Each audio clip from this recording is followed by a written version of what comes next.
જય શ્રી કૃષ્ણ મિત્ર, સ્વાગત છે તમારું મમ્મીની રસોઈમાં। આજે આપણે ટેસ્ટી એવી ખાંડવી બનાવશું। જો તમારે કોઈ રેસીપી શીખવી હોય ને બનાવવી હોય તો મને જરૂરથી કોમેન્ટ કરીને કહેજો, હું બનાવીશ। ખાંડવી બનાવવા માટે આપણે 1 વાટકો ચણાનો લોટ લીધો છે ને 1 વાટકો આપણે દહીં લીધું છે ને આપણે આદુ મરચાંની પેસ્ટ લીધી છે, 1 મરચું છે ને 1 આદુનો કટકો છે। આ સ્વાદ પ્રમાણે મીઠું છે, આ વઘાર માટે તલ છે, આ હળદર છે ને આ હિંગ છે ને આ વઘાર માટે રાઈ છે। હવે આ ચણાનો લોટ છે ને આપણે આ તપેલીમાં નાખી દઈશું ને આ દહીં નાખી દઈશું। આપણે 1 વાટકો ચણાનો લોટ છે ને તો 1 વાટકો દહીં નાખ્યો છે ને તો આપણે 2 વાટકા જે આપણે આમાં પાણી નાખશું।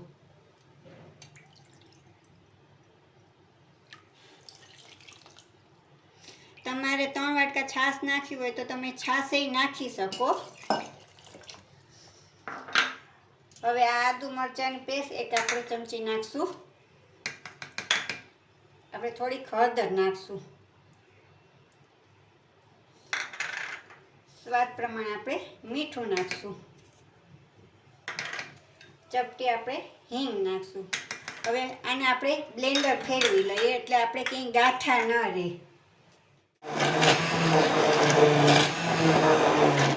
હવે આપણે બ્લેન્ડરથી એક રસ થઈ ગયો છે। હવે એને આપણે આ એક બીજા વાસણમાં ગાળી લઈએ, કારણ કે આપણે આદુ મરચાંની પેસ્ટ નાખી હતી એનો સ્વાદ બેસી ગયો હોય પણ એ નીકળી જાય ને કાંઈ આપણે ગાંઠા ન રહે। હવે આપણે આ 2 થાળી લીધી છે ઊંડી, એમાં આપણે તેલ લગાડી દઈશું। આપણે સહેલી રીત છે એમ જ આપણે કરવી છે, કારણ કે આપણે આમ બાફીને કે ઓલામાં થાળીમાં પાથરીને કે નથી કરવી। આ સહેલી રીત, જલ્દી થઈ જાય ને લાગે સરસ ખાવામાં।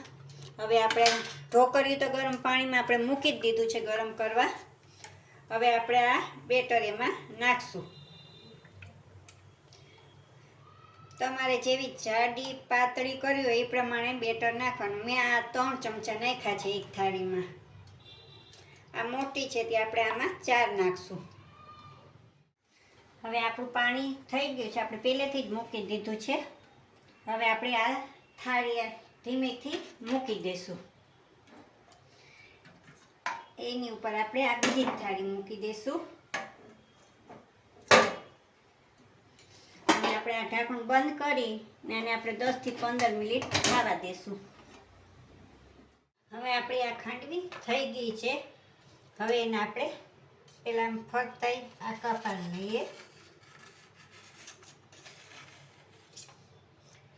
હવે આપણે આવી રીતના આકાર પાડી લઈએ।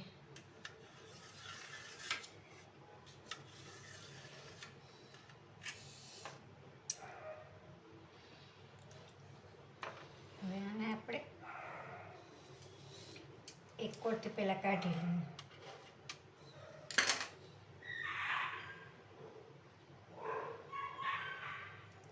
આપણે આમ વારી લઈએ ધીમે ધીમે।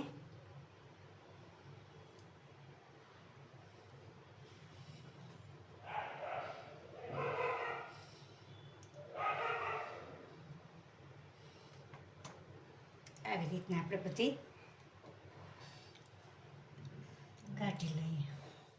હવે આપણી આ બધી ખાંડવી વરાઈ ગઈ છે। હવે આપણે એનો વઘાર કરી લઈએ। હવે વઘાર કરવા માટે આપણે તપેલી લીધી છે। હવે ગેસ ચાલુ કરશું, એમાં 2 ચમચી આપણે તેલ નાખશું।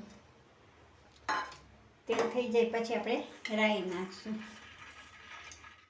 તેલ થઈ ગયું છે, આપણે હવે રાઈ નાખશું, ગેસ ધીમો કરી દઈશું।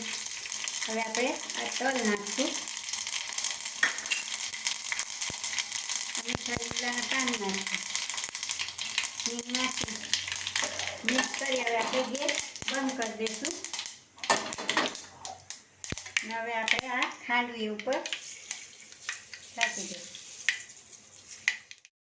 હવે તૈયાર છે આપણી ખાંડવી।